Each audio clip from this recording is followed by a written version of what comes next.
You are listening to KC Sports Network, proudly presented by Emprise Bank, your partner in possible. What's going on, everybody, and welcome back to another episode of No Other Pod. I'm Jimmy, reunited with my good buddy Daniel Kooser. Dan, it has been a couple weeks since you and me have been on here together, but what is going on, my friend? Reunited and it feels so good. Dude, it is I didn't even think about that. I was like, oh shit, you're right, because the prior week you were gone. Yep. And then I was gone doing tech rehearsal shit for a musical, and Mr. Big Star over there. Big Star, bro. Lost my voice last weekend. That's a whole other story, but soldiered through and got the shows done, you know. Man, you and Kevin held it down. Me and Chris held it down. Sure. This podcast doesn't miss a beat when it comes to friendly faces that want to step up and help. So there you go. That's true. Yeah, you sent me a picture last week of you with your Darth Vader mask trying to restore that voice. Bro, I had a little steamer with there's like this little Vicks vapor pack that goes in there. And I was steaming for like 15 minutes every 2 hours. Jeez. And it's not, I can't explain to you as a performer, as a vocalist, how I really had to alter my singing voice to sound good. I had to sing in a different way, because if I sang the way I like to sing, it was froggy. It was creaky. It was going away. The first night it started to go away Wednesday night. I close act one with a really big song, and I go back to intermission and I start fucking crying, bro. I'm fucking crying. Because friends and family are out there. It's people who know me, and it's the people you care to impress the most. You don't give a shit about strangers. You care to impress the people you know. And so everyone's like, you're fine. What's wrong? I'm like, it's gone. It's fucking going. Turns out it's a little bit of a bug. It's not just a voice. I think it's a bug of some sort. I don't know what's going around. Pneumonia, bronchitis. I don't know. Everything. Wasn't COVID. I thought it was COVID because I let out a little toot the other day. My wife said it was gross, and my wife said it was absolutely terrible. And I said, I don't smell anything. And I was like, and then it clicked. I was like, I don't smell anything. COVID. No, you're just that used to your own brand. Yeah. Buddy, I was trying. I was like, what do you mean? I think you're making it up. What if she was just gaslighting you just for kicks? Right? Just like doing some kind of Munchausen's or some shit. I don't even know, man. Exactly. Hey, it's coming back, and I'm here to do this pod. So there you go. Good to go, man. And we went to media day today, dude. We did. We were out there doing journalism. Hell of a time. Yeah, we talked to a lot of players. We're not going to hear sound clips from every single interview, but we got clips that we're going to play for you from Peter VERMES in his press conference. He had some updates. I'm excited to see who made the cut. Oh yeah. You don't even know yet. I'm gonna surprise you what the exact clips are. But we got sound bites from Peter. We got sound bites from Johnny. We got sound bites from Roger, and we got a little something from Willie. You know, Willie's just a fun dude. Willie seemed like he just wanted to hang out, like he wanted to be friends. You know, we can talk about that in a minute. I by the way, he went to do a super cool handshake with me, and I botched it. I botched the handshake, bro. I blew it. I saw you guys did a cool thing, and I was like, I'll do the cool thing too. And it went into like a regular handshake, except mine was like all wimpy and not quite a man. You know, it wasn't great. It wasn't the Key and Peele sketch. He just went in for the straight handshake with you. No, well, I think I went for the handshake, and I saw you guys were too cool, and I'm like, well, I'm clearly not, I guess. So I blew it. It's okay. There will always be another chance. I'll get a redemption. Don't worry about that. I'll get a hug and a kiss, you know? Probably. So before we jump into media day, and we'll talk about the game first. I know there's not a ton to talk about in terms of action on the field, but there's some things to talk about from the Colorado game and whatnot. If you have not yet left us a 5-star rating and review, please do so. We got to read one last week. You were gone, and we finally had a new one. So Kevin and I read that new review. That pissed me off. No new ones this week, but leave us that 5-star rating and review wherever you listen to your podcasts. And I'm so mad. Yeah, I know. I knew you would be. You knew I would be, dude. I listen to you guys, and I go, these motherfuckers. Like, I swear to God. I was like, they're going to read it right in my face. Yeah, of course we did. But I'm curious to get your thoughts, because, we had the first game of the year against Portland, played pretty well, didn't get the result. We've all talked about that. You weren't on here to give your reaction, but I think all in all, and after hearing from Peter and Roger today, which you'll hear a little bit later of, team played pretty well against Portland. And then maybe there was some expectation, although even though the team played pretty well, we talked about it last week, Kevin and I did, the online discourse, maybe not the best around the team because some fans are still a little apprehensive after where we finished in the table last year. So going to Colorado had just been shellacked 4-0 by the Seattle Sounders.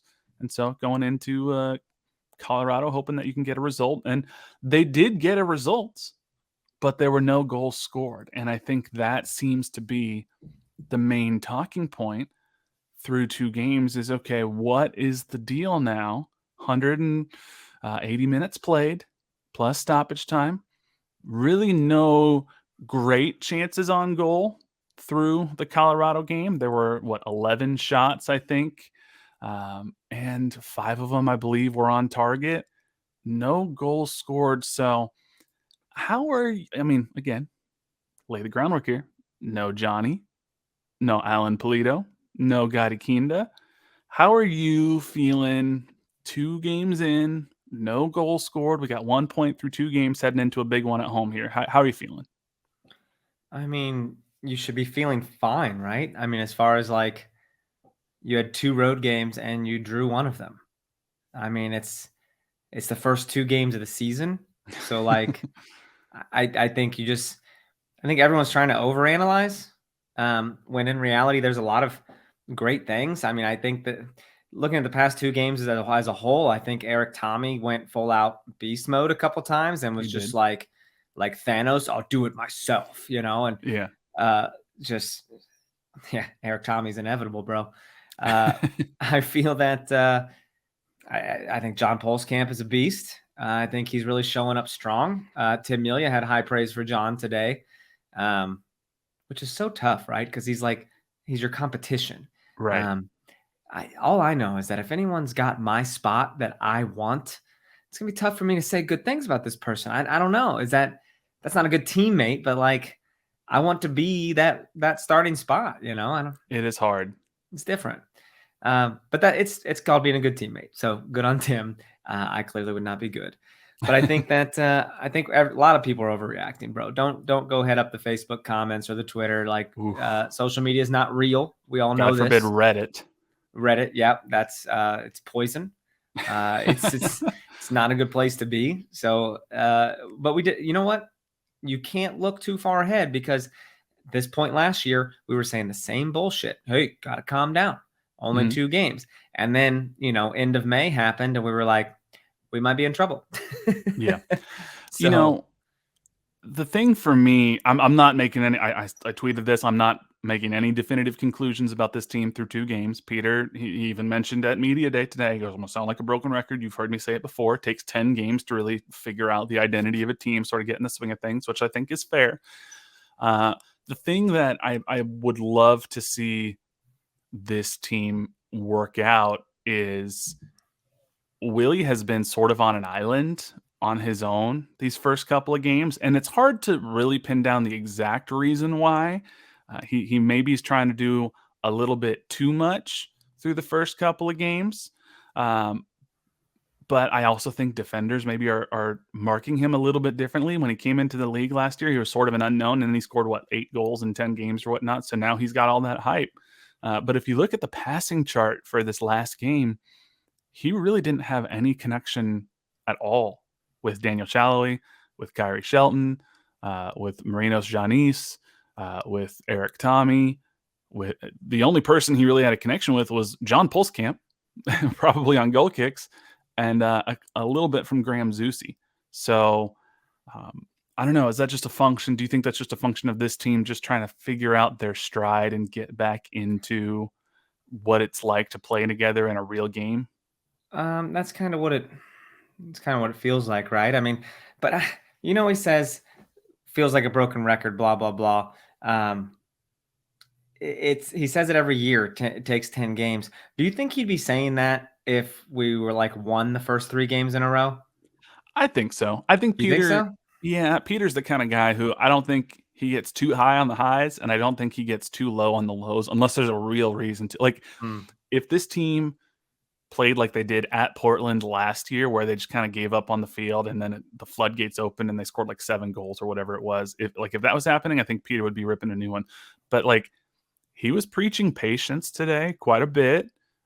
He was preaching optimism today quite a bit. And I think conversely, if we had, won these first 2 games, let's say in the way that St. Louis did, I think Peter would be out there being like, yeah, obviously we're glad to have 6 points through 3 games, but we can't count on defenders passing us the ball right in front of their goal every single game. That's not sustainable. So, I think he's pretty good at sort of looking at things in a level-headed way. Yeah. So yeah, totally. I haven't gotten to watch these games in their entirety. I've just kind of caught bits and pieces of it. I've been busy, but I think that it doesn't sound like I missed a whole heck of a lot, especially at the Colorado one, except making William Yarbrough look like MLS best 11. Well, that's what's so interesting. And Daniel Shalloway even kind of like made a joke about it today. We were talking to him at Media Day, and he was like, yeah, we put William Yarbrough in the, what they're calling team of the match day now instead of team of the week, which I think is really dumb. Are you serious? Yeah, it's player of the match day and team of the match day. Huh? That's weird. Yeah. Andrew I didn't know this. Tried to say, well, it's because all the games are on one day now, so it's just a match day. And I'm like, this sounds terrible. I don't like it. Yeah. It's still team of the week. Then just call it game of the day. Like, just making it 2 syllables feels weird. Match day. Team of the match day. Rolls off the tongue. Team of the week. It was TOTW, right? Yeah. Like, that's what they were calling it. TOTM. Hashtag TOTW. Now, oh my God, I don't know if I like that at all. Yeah. Sounds Things very are changing. I hate change. But Shalloway, he was like, yeah, we kind of, we made Yarbrough team of the match day. But if you look, he did not say match day though. He said team of the week. He did say week. Oh, okay. I'm just trying to, I'm trying to adopt the new terminology. If I get it. Like it. It's the more you say it, the more you'll get used to it. And it does sound very British though. I don't know if I want to like team of the match day. What are they? I mean, I understand man of the match, I guess, but like man of the match makes more sense. There's just something about team of the match day. Well, especially because the first week it didn't make a whole lot of sense because we had games on Saturday, Sunday, and Monday. So I'm like team of the match day, except there's 3 match days. So will all games be on the same day every week? Most of them are the vast majority of games are going to be on Saturday. Yeah, because Apple has these set like times and windows. There are still going to be a couple, 1 or 2 every so often on Sunday, depending on like linear TV windows. And then the weeks that there are some Wednesday games, because as the season, there's the Open Cup, there's the Leagues Cup. I mean, there can be, for an MLS Cup winning team, depending on how far they go in these other competitions, there can be nearly 60 games this year between all the competitions. It's a lot. Wow. So well, that's cool, man. Have you enjoyed the Apple broadcast? I have. Yeah, I think so. I talked about this a little bit with Kevin. The first week that MLS 360 show, which I think we all kind of thought was like their NFL Red Zone show, left a lot to be desired. It was a little Mystery Science Theater 3000-y, like watching them watch the game from behind. And there were a lot of interviews, a lot of talking or whatnot, a lot of missed action. Not really like Red Zone at all? No, not at all. Credit where credit's due. I think they couldn't fix everything. There's still commercials, which I think is something that throws everybody off. But they drastically changed just sort of the overall presentation week 1 to week 2. They did the quad box where you had 4 games going at one time. They broke into the audio from the individual games a lot more. So you're not having, Sasha Kleshchin and Kaylin Kyle talking about, what Adrian Heath likes to eat for dinner on Sundays while there's a goal being scored between St. Louis and Charlotte. You had the actual audio from the game like they do on Red Zone. So that was a lot better. So, a significant improvement week over week. I feel you. I think that I think they messed up when they let people start comparing it to Red Zone. Someone should have shut that down immediately and been like, no, this is not going to be like Red Zone, because that puts a lot of expectations on it and a lot of pressure. Like, oh, so no commercials, just hours of soccer back, cutting away and stuff, and it's really not that at all. I mean, that's the whole thing. You turn on Red Zone, you hear, Chris Hansen. They're like, and now 7 hours of commercial-free football, and you're like, yes, and that's not what it was, but they're working on it. So exactly. The Colorado game, if you look at the XG for the game, I think this is where we got 11 shots. This is kind of what Daniel was talking about. 11 shots, but the total team XG, according to MLSsoccer.com, is 0.7. There was not a lot of true quality chances. There was one in the 62nd minute, Eric Tommy, because, of course, he was kind of flying down the field. He got a shot off on Yarborough, and Yarborough pretty easily parried it away, and it bounced right to the feet of Willy AGADA. Willy AGADA fired it back. It wasn't a great shot. Yarborough kicked it away, but unfortunately it wouldn't have mattered anyway because Willy AGADA was flagged for offside. But that was really the only chance for Sporting Kansas City of any real threat. The game ended 0-0. It ends in a tie. We get a point. So as we said, 1 point through 2 games. And now you're heading into the home opener against the Los Angeles Galaxy, who have only played 1 game so far because their first game against LAFC, which was supposed to be at the Rose Bowl in LA, was postponed due to weather. So we don't know a whole lot about the Galaxy, but let's play this out as a hypothetical. Let's say you get 3 points at home against the LA Galaxy in the home opener. If I tell you before the season, we're going to have 4 points through the first 3 games, we win the home opener, and we get a point between the 2 road games between Portland and Colorado, I'm signing up for that. I don't know about you, but that's take it. That's a great idea. That's great news. Let's do it. You hear it and you're like, sweet. So I tell you what, talking to these guys at Media Day today, they all seem pretty jacked up, man, as they should be. Children's Mercy Park oversold their freaking tickets. They got standing room only, all that stuff. I had to sell my tickets, man. Very sad, very sad. I'll have you know, I did not mark them up, though. I did not make a crazy profit. I could have. I absolutely could have. But I wanted it to be a decent deal, but also not be less than what I paid. So it's a little more than what I paid, like per ticket. Sure. But not like outrageous, right? Yeah. I had to move them. I didn't want Saturday to come and be like, still have these tickets. You know what I mean? Yeah. No, I hear you. Quotes from Peter about the Colorado game. He was asked after the game about the team still looking for its first goal of the season. He kind of said this again today at Media Day. He said, "I'm not worried about it. It's very hard to come on the road like we have 2 games in a row and then also get the one postponed while we were already away. We didn't have good preparation this week because of the short week and having to travel home. We had to change so much of our itinerary. It was excellent for the guys in 2 games to get at least a point on the road, which was good. We could have done something in Portland as well. The good thing is that from a performance perspective, it is good. We're building. It's early on in the season. We have quite a few guys that still have to get back into the team as we're missing 8 players." So I think that's a relatively fair assessment of the game. There's, as we said online, a lot of discourse about people not being happy. People, especially Peter, just signed this new contract extension and he didn't win the first couple of games, but seems like level heads are prevailing within the organization. Yeah. I can't imagine how that is because they didn't go to their first game from home. They weren't here. No. They went straight from preseason, which is pretty freaking crazy. Like they didn't get to have a regular ass schedule. Why'd they do that? Well, they were gonna just train all the way in Arizona. They didn't want to. When they're creating the schedule, I imagine they don't know what weather's gonna be like. They don't want to fly to ironically, they don't want to fly to Kansas City, have weather potentially mess up being able to get to Portland. Train in the warm weather as much as they can, get up to Portland, and then before coming home. Gotcha. I'm assuming that's what the thought was. Makes sense, but they had to plan for another day, and they're not home to just like add another set of clothes or something. You know what I mean? Right. Like that's interesting. And you always, when you go somewhere, I don't know about you, do you usually pack like an extra pair of sock and underwear just in case you poop yourself? Yeah. So not because of that reason, but sneak that one in there. Dude, I'm wheezing like fucking Snidely Whiplash over here, or his dog or whatever. I'm not okay. Yeah, I'm sure it was tough. I don't think they got there until Saturday in Portland, and the game was originally scheduled to be on Saturday.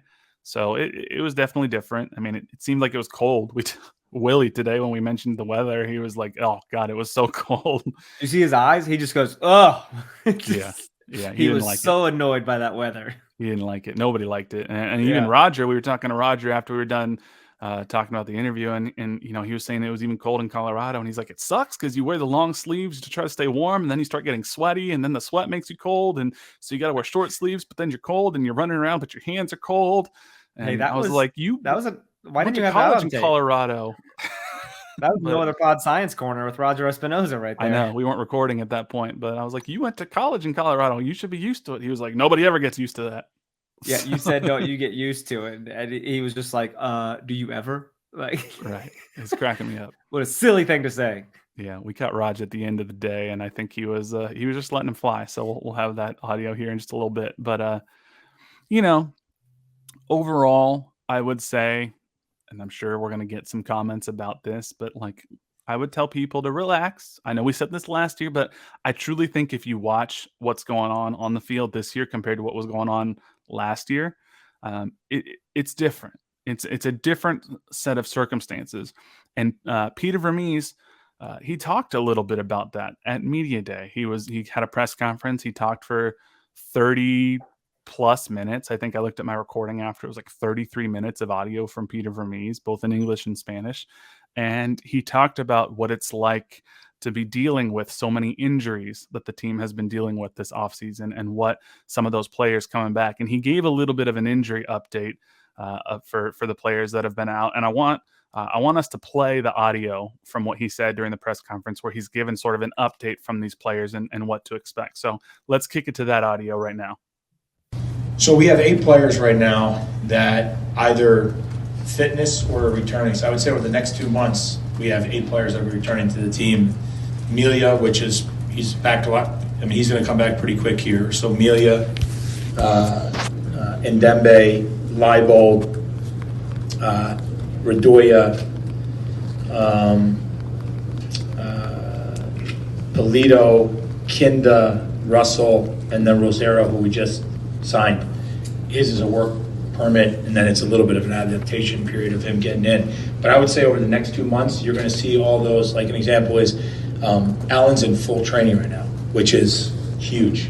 It's just a matter of fitness for a few guys. Leibold and Nemanja or Radoya, those two, it's a fitness thing. They're close. And when I say fitness, I'm talking about 90 minutes of being able to play. They're close. But they're building as well. And Dembe had kind of got hurt twice in preseason. So we're taking him a little bit. He'll probably be one of the guys that comes back at the end, just because we're going to take it and make sure that when he gets back, he's good to go. But even Gadi Kinda, the stuff that he's doing physically on the field is tremendous. He needs fitness. Being out a whole year, you could ride the bike, you could swim. You can't swim, but you could ride the bike. You could do all these different things, even run. The bottom line is you have to play soccer to get soccer fit, and he needs that piece of it. He's close to being in full training. Like I said, Allen is, and they look very good. And what's really great is there's no issues with their knees at all. It's all just how they recover from the overall general soreness and everything in the body. But outside of that, the guys are flying along. Rosero is a P1 visa. It's just a period of time. We can't really do anything about that. But he should be here soon. Then what I hope is, based on the fact that their season is similar to ours, he has already been through a preseason, has played a few games already. So the objective is to try to keep him as close to that kind of fitness as possible. So when he gets here, it's not a matter of fitness; it's more a matter of just getting adapted to the way that we play, and then he can get indoctrinated to what we're doing. But I'm excited because over the 2 weeks, you're talking about adding 8 quality players back to the team, which is huge. So there you go. There it is. I think this is something that at least I know I've been talking about, and we've had conversations offline about. That's a key difference between where things were at last year versus where things are this year. Think about the players that he mentioned there. Alan Polito, Gadi Kinda, Johnny Russell, Nemanja Radoya and Tim Leibold are 2 new signings that have high expectations for them that haven't been able to make appearances. Danny Rosero, the new center back that they signed out of Colombia, who it's not an injury concern, but it's, he's getting his visa issues worked out. But he said, the season in Colombia kind of matches up with where The MLS season is a little bit, so he should be not so much a fitness concern, but just getting acclimated with the team. So that's essentially one or two significant players on every single line, maybe two if you count Leibold, who's made a couple appearances, but two significant players on all three lines that have yet to make an appearance for Sporting Kansas City. Whereas you think about last year, when we were going into the season thinking, maybe we'll get Polito and Gadi Kinda about a month into the season, and then suddenly it's like, nope, never mind. They're out for the entire year. That's where, to me, I think my optimism for the season comes from, because this team is going to get better as those players integrate. You're not suddenly scrambling and trying to find a Vojinovic or, a replacement for Jose Mari, who inexplicably has to leave the team due to lack of effort or whatever it was. And then you're stuck without anybody. It's exciting, right? It sounds like more firepower on the way. People waiting in the wings that next, it's like a level up coming. It feels like, and just talking to Johnny Russell was great too, man. Like no one wants to be able to help more than he does, and he's very excited to get healthy as well. So yeah, Johnny Russell, Peter mentioned him briefly in his update, he as one of the 8 players or so. But Peter didn't go into a lot of detail about what Johnny's injury was. And we did have a chance to talk to Johnny himself. And, you asked him how tough it is for him to have the fiery heart that he does and want to be out there and play. And you could tell he's just like, he's so ready to go, but they're taking it slow with him. And he talked a little bit about what his injury update status is. And we have Johnny's words himself sort of giving us an update on where he's at fitness wise. Yeah. After the scan, the sort of estimates 5 or 6 weeks. So he's been around about 3 now. So we're not quite sure. We've spoke a little bit about everything going to plan. What we'd be hoping for, but we just need to wait and see how this sort of next week goes. I think the next week is really an important one. If everything keeps progressing and obviously start doing a little bit more in terms of on-field stuff with the ball and maybe a little higher speed stuff, if that goes well, then I think it puts us in a good place to get back in. But like I said, it's just something that we need to sort of take it day by day and see how I react to the things that I'm doing. But I've had no problems so far. Everything's went as well as it could have so far, so that's a bonus. As frustrating as it is, I don't think I'm too far away. So that's good. Not too far away. Not too far away. It's interesting because Johnny did say they're taking it a lot slower than they normally would with him. If this was the middle of the season, if this was near the playoffs, he might be out there right now.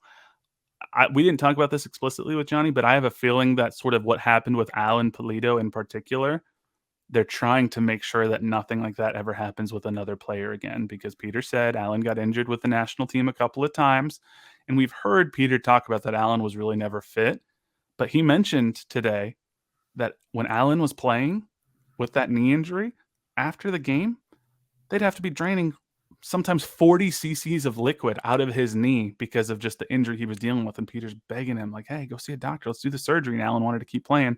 Eventually, obviously, he had that surgery. But it seems to me like they're just trying to make sure that they don't go down that same path with any of the other players, Johnny included, because they don't want that to happen. Absolutely. It's probably frustrating for the player, but since it's early in the season, they want to get going. They want to start off on the right foot, but you also want to have a lengthy season. So, do it the right way. Yeah. Oh, not something we didn't hear from Johnny. Apparently, someone who works for Sporting, Olivia, her sister works for on the show Outlander. Oh yeah. And Johnny said he was trying to get on the show. I'm like, that's amazing. Because why shouldn't he be on the show? Like, he'd be perfect. Yeah, that's pretty funny. I know you and him have shared that Scottish connection about the show Outlander. Absolutely. And all the nudity in it as well. Absolutely.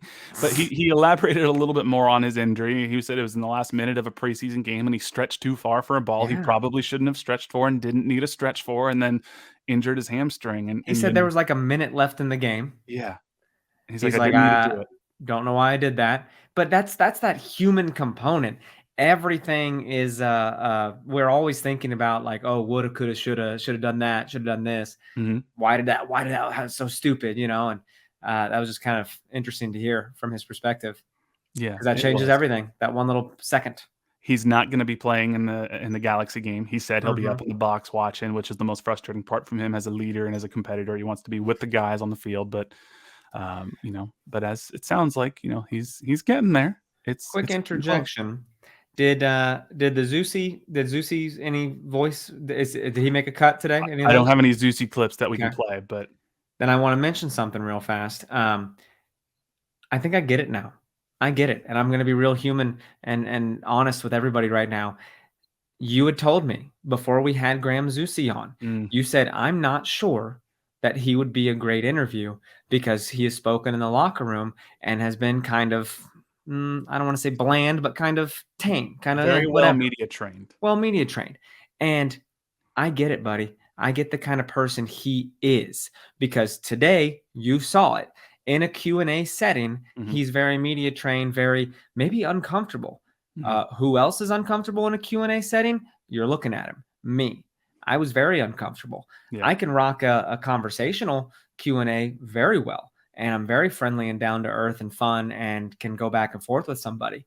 But I think that's why I like Zusi so much, that I think we're very similar in that way. Yeah. Just something to point out, man. Like it's we're all different and we all have our comforts. And because when he came on here, we had a freaking blasty blast. Right. It was a fun time. So. And that's why you're slowly transforming physically into Graham Zusi. Am I? Is that the hair situation? I'll start curling the shit. I'll come in. It'll be like springy curls. You get the beanie and everything. You'll have plants just behind you. Yeah. If I don't comb it, if I don't comb it after the shower, it will kind of curl up a little bit. So with the injuries, Johnny says he's coming back. Peter says they're coming back soon. There's optimism. And Peter elaborated on that optimism a little bit. He gave sort of what I called a 2023 outlook, if you will. But he talked about really in a little bit more detail the difference between where the team is now versus what was happening last year and why he has some optimism for this year. And I know people are freaking out a little bit, so I think it's worth playing, in Peter's words, his audio and sort of what he's looking for throughout 2023. The fact that we're gaining so many players over the next 2 months and they're going to be fully fit is so much better than coming into the season and all of a sudden finding out that Gadi Kinderkamp is supposed to come back in April and now it's not going to come back the whole year. We're in a much different position in that regard, and the kind of quality that we're adding into the team. And again, no disrespect to any of the other guys. It's just that those are different players when you put them on the field. And so we look at it as we're in the mix, and that's what we're going to do. We're going to keep being competitive, and we're going to keep growing from game to game to game. And as I told the guys a million times, we're not playing the short game here. We're playing the long game. It's not about just what we do in the next game, but how do we get better from that game to the next game? And I thought this past game, there were certain aspects of our game that we were better than we were in the first game, but we didn't get exposed. Where in this last game, we made some mental errors, but John Poolskamp came up really big. But that's what you need your goalkeeper to do. And so those are big benefits to the team as well as you move forward. I think he articulates it pretty well. I mean, this is, we're playing the long game here. Yeah, man. And it's a long game. He'd even mentioned that, like, we've had moments in the past where we've peaked in June, peaked in July, and then it kind of falls off a little bit. And so he's really looking at that slow build over the course of the year, because you don't want to burn the fuse too hard at the front end of the season and then end where you're just not fit anymore. But you also don't want to do what you did last year, where they just dug themselves too big of a hole. And as good as they were the last couple months of the year, it was just too big. They couldn't dig out of it. So yeah, 100%, dude. I think that, I like the question that you asked about, you didn't play any goalkeepers. Yeah. Did you already play we got that. No, we got it coming up here. Oh, is it coming up? Okay. Yeah. No, let's talk about it. Sometimes I fizzle out, man. And I'm like, did he talk about this? No. Yeah. We I think it's a good topic of conversation, because Tim has been such a reliable goalkeeper for this club for so long, and then John Pulskamp stepped in at the end of last year, played really well, and there was sort of this off-season question of what is going to happen with that position going forward. And then John's played really well for these first couple games. So we asked Peter, what's the situation like with the goalkeepers right now, and what's that competition going to be like when Tim comes back in the relatively near future? And I think he had a pretty interesting answer here. I think that we're very fortunate. We have 3 goalkeepers now that, obviously Tim has had a lot of time here, right? And has been the starter. So his experience is immense. John got a lot of great experience last season, and so did Kendall. And all of them have proven that they can do the job. It's good to be in that position based on the competition that we have in front of us, because just like the rest of the players, at some point, it's going to be overload. Too many games in a row. Now the good thing with them is usually physically, it's not like they're running all over the field and you have to worry about the heat and all that kind of stuff. But there is a mental aspect, right? There's this high level of concentration that they have to have. Like I said earlier, if you're not taking a lot of shots and then all of a sudden the 89th minute you got to make one save, that means you have to stay in the game. And so I think it's great that we have a combination of guys. Look, Tim is a very good goalkeeper. He's a very good goalkeeper in this league, and he's been very successful for us. So all of those guys are constantly going to be battling, and the competition is excellent, and we'll continue to play, how we see fit as we move forward. But I don't have any preconceived notions in my mind like this is the guy or whatever. It's a constant battle, just like it is on the field, and it will continue to get that way on the field based on the return of all those players over the next few months. Constant battle. What do you take most from that? Because I think Peter's very diplomatic in how he answers questions. He doesn't want to tip his hand really in any way. I think there's maybe a couple of things here and there you can try to read between the lines a little bit, but what's your biggest reaction when you hear the answer to that question about the goalkeeper competition? Well, he's never going to name the guy, right? He's not going to say this is the guy, because he wants practice to be competitive every day. He wants to imply that it could be anybody. It could be Tim this weekend. We don't know. I think we all kind of know that Pulskamp's probably the guy for right now, until he makes a mistake. Okay, we got to talk about something real fast. He mentioned also, Ben Sweat would never make that mistake or whatever. I did not get to see that. I don't remember if you guys talked about it last weekend. What mistake did Ben Sweat make? So Ben, the goal went between Pulskamp's legs, right? Yeah, it did. It was for the second time in his career. Sweat just kind of got caught in between a decision, I would say. He was the ball was going down the right side of the field, and so Sweat sort of had position, boxing out the player on Portland. I forget who it was, if it was Evander, their new designated player, whoever it was. But the ball really wasn't clear that the ball had enough momentum to truly get out of bounds. If you're doing well and you're real physical, you might be able to hold the Portland player off until it goes out of bounds. But it seemed pretty clear that wasn't what was going to happen. So Sweat basically kind of had a couple options: clear it out off the side of the field for a throw in, or just kick it out. And yeah, you give up a corner kick, but at least you get a chance to reset your defense or whatnot. Sweat kind of didn't really do anything and kind of just got muscled off the ball. And suddenly you had the Portland player with a free ball down inside the 18-yard box right on the touchline. And he was able to pass it back to Mosquera, who got a free shot off on Pulskamp. So he megged him. Yeah. So Peter's saying that, okay, John's there, and he's like, great, my defender's doing what he's supposed to. He's got the position. He's going to clear this ball out. We're going to be able to reset. And then Ben Sweat didn't do that. And then when Ben Sweat got muscled off the ball, he also didn't really hustle back. So Ben Sweat was the player who held Mosquera onside, even though he looked like he was offside compared to the rest of the Sporting KC backline. Okay. So, and as a goalkeeper, you should have that trust in your defender. And so when that kind of thing doesn't happen, you can lose a little trust in your defenders. Yeah. Okay. See, I think it's really easy to look at goalkeepers and say, wow, that goal just happened and went right between his legs. Yeah. Like, how embarrassing for him. But in this case, not necessarily his fault. I mean, Peter talked about how he goes, I got a little patience for that. Like, is it a save John should make? Probably. is it a situation John should have been in that changed on a dime? No, he shouldn't have been on that situation. So yeah, he got up and yelled right at Ben, didn't he? Yeah, and I think he at first probably was going to yell at the AR and then realized no, like Ben held him on. Ben should have cleared it. So, and this isn't a pick on Ben Sweat necessarily, but Gotcha. that's just the context of why that happened. So, I mean, I think you're right. I think Peter tried to gas up Tim a little bit and like, look, Tim's real good. Tim can step in. Tim can still be the guy, but Peter also is a very I guess you could say streaky coach in that if somebody's playing well and something's working, Peter is more likely to take that one game too long than he is to shorten it. So I don't see any reason that John Pulskamp is going to give up the number one spot anytime soon, unless he has a howler of a game or something happens. We might not see Tim Melia until we start getting into some of those Open Cup games or Leagues Cup games. But then he even mentioned Kendall McIntosh. He's like, we got 3 keepers who can play well. And Kendall played well at the end of last season too. That's true. We ain't talking about Kendall, are we? And not for any reason other than there's 3 good goalkeepers here, so. Right. But yeah, like you said, though, Peter's not going to show his hand. We just have to assume that it's probably John's position to lose for right now. Yeah. And, we've talked about sort of the situation of the team coming out of these first 2 games, going into the home opener.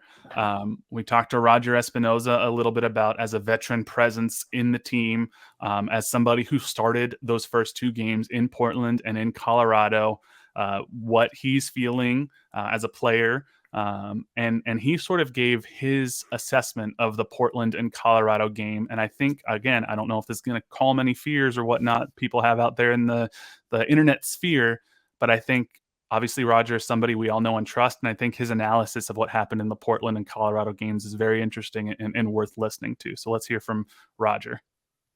If you watch soccer and you watch the game and you watch both games and then you really do evaluation of the game, then you're going to realize the game. And, in Portland, we lost. Yes, everybody wants to win. I want to win too.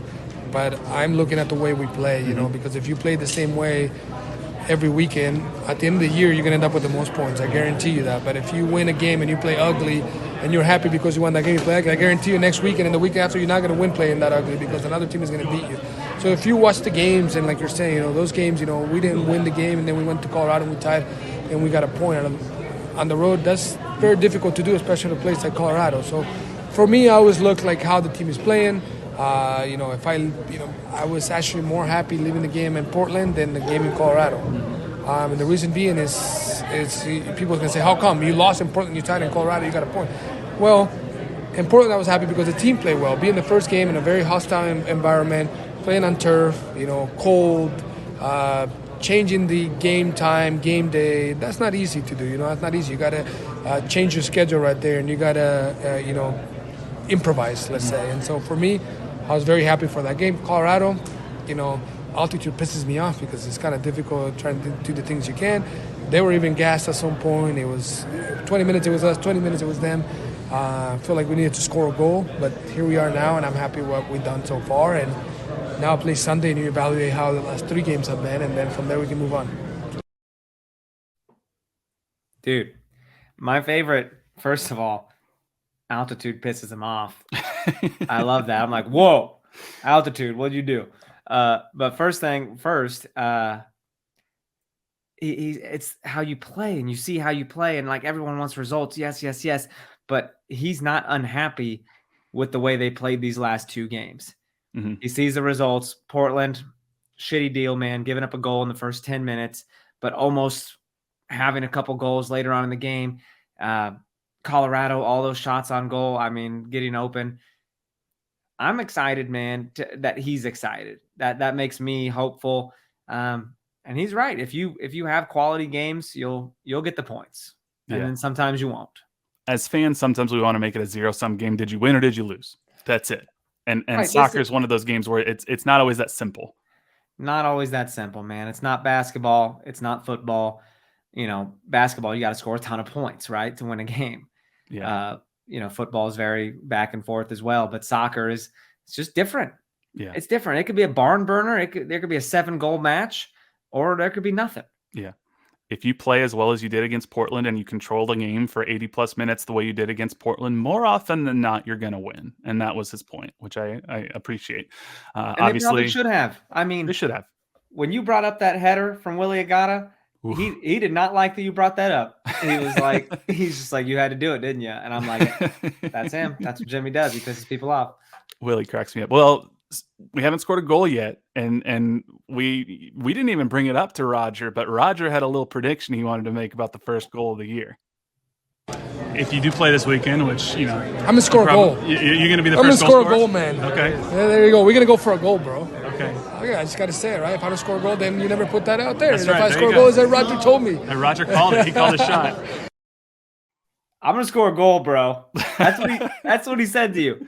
That's what he said to our faces. Right. And I wasn't even talking to him at that point. I was going to ask him about the clip we're going to play here in a second, which I wanted to ask him about the midfield and Ricky Puig and you know, Chicharito and whatnot. And he's just like, no, goal. I'm coming. It's like, I'm scoring.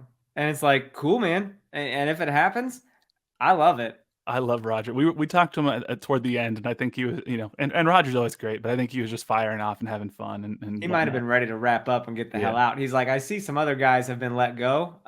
What am I still doing here? Why am I still here? But we did ask him to preview the LA Galaxy game because I thought Roger might have a future in analysis, because I thought his analysis of the Portland and Colorado game was really interesting. He was feeling a little feisty in his preview of the LA Galaxy game, so we asked him, what do you got to do to stop that midfield? And here's what he said. What do you have to do to try to help slow down a talented midfield like the Galaxy? Kick people. No, you know, we pretty much, you know, are a team that likes to keep the ball.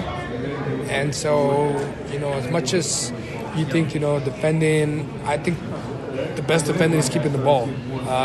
Trying to keep them away from the ball. You know, trying to slow the game. If they're trying to go fast, you know, drop.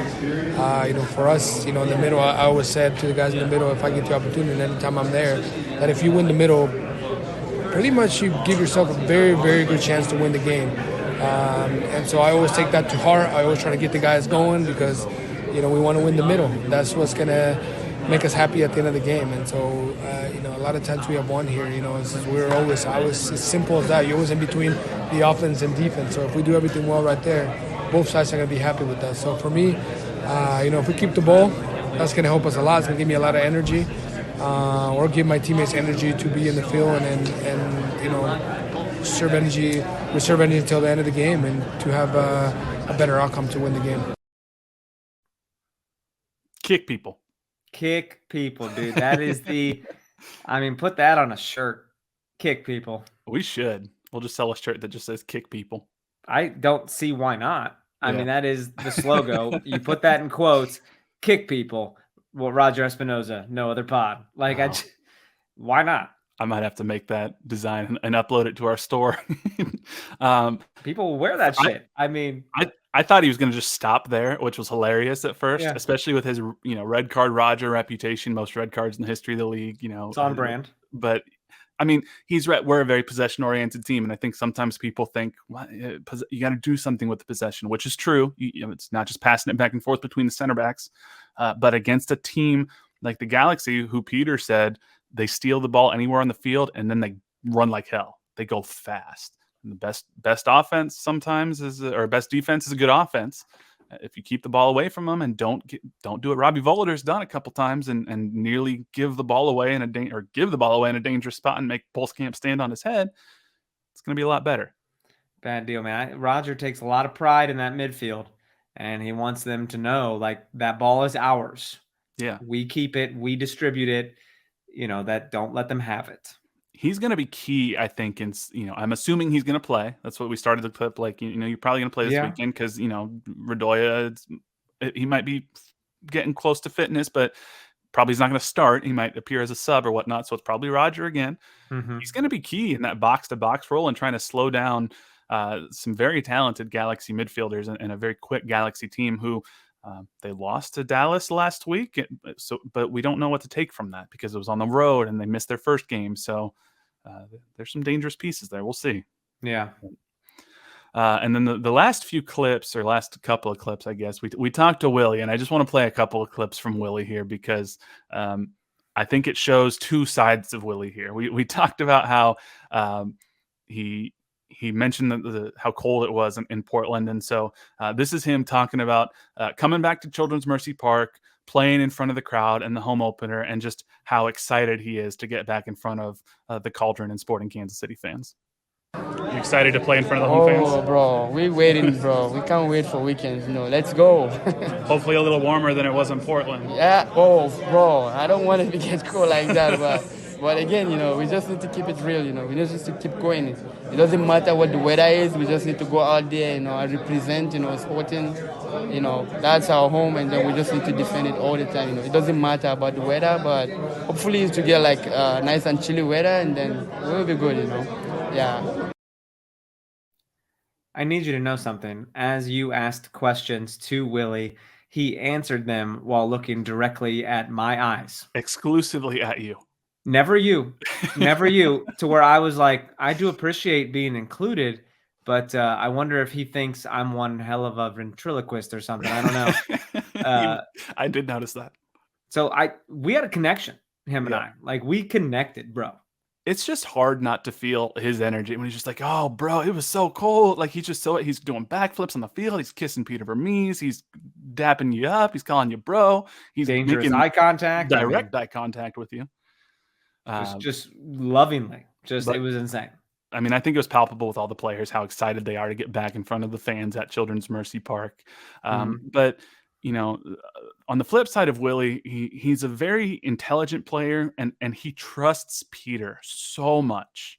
I think even just in the back half of the season last year, you saw when he kissed Peter how appreciative he was to have the opportunity. And Peter talked a little bit about in his press conference as Willie's maybe tried to do a little bit too much. He said the same thing about Eric Tommy, but Willie sometimes tries to do a little too much and needs to pull it back a little bit, and sometimes that gets you a bit more involved. So we asked Willie, what were your thoughts on what Peter said about sometimes trying to do too much and the advice he's given you? And I thought Willie had a very insightful answer. To be honest, he's right. When you have this good coach behind you, he always sees your weak side and your good side. So whenever he says something to you, you just need to, be patient and listen to him the most. Well, you know how players, we always want to do more. Like we always, sometimes we lose the focus, the right channel. But again, we still want the same thing. He wanted us to win.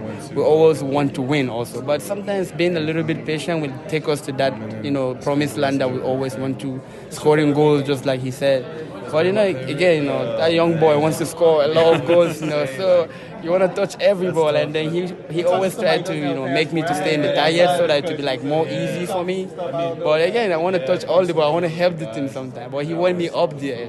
So, but I feel like he's right, and I will try, and listen to him the most so that everything will, put in order and stuff like that, and we keep winning.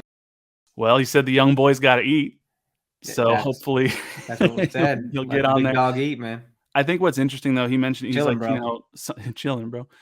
Your coach sees your weaknesses sometimes when you don't, and he clearly trusts Peter, and he's like, yeah, Peter's right. Sometimes I'm trying to do too much, and sometimes I just need to listen to what the coach is saying and put trust in him, and that's what you got to do to be able to get back to that goal scoring way. As you mentioned that I asked him about the header earlier, and you could tell it was eating him up, but he was like, but that's behind us now. Like, we're going to look forward, and the goals are going to come. So I just appreciate Willie's ability to trust in the manager and put all of his faith in the club and the style that Peter wants to play. And, he was excited to play with Allen and Gotti, who he's never played with yet. So I think there's big things coming. So we'll see. Johnny even said himself that this is the most talented attacking unit that he's played with since he's been here at Sporting. And that's been like 6 years now. So yeah. It's been a bit, man. I was thinking about that, and I was like, it sure as shit is, especially with everyone coming back, getting healthier. Yeah. So I don't know, man. This was kind of like this is the first time we've done this on the Sporting KC side of No Other Pod, where it was kind of like almost a roundup show of what we did at Media Day. And I mean, we didn't even play what we got from Tim or Daniel or Gotti, or we talked to a lot of people, but it was cool to be out there. It was cool to see the players. They're clearly excited to be back out in front of the fans at Children's Mercy Park. And I'm excited to be out there on Saturday and see the energy at the home opener and hopefully get a win against the LA Galaxy. Oh yeah. It's LA Galaxy, man. So anything can happen, but we beat them at home many times. So we'll see. We'll see. I'm excited. You have a prediction for the game? I don't. I'm in such a. I hate that I have to miss these games right now. I'm just kind of not. I'm kind of out of touch and stuck playing catch up. So yeah, I think that I think we get the win. I really. I hope we get the win. I hope we get it. Yeah. I don't know, man. I don't know. It's. I think they do. I think they come out of there with 3 points. I'm calling it. Trying to break the Jimmy curse. Calling that Roger goal? I don't know if Roger's going to get a goal. If Roger gets the first goal of the year after calling his shot on No Other Pod, we got to tweet out that clip and hopefully make it go viral.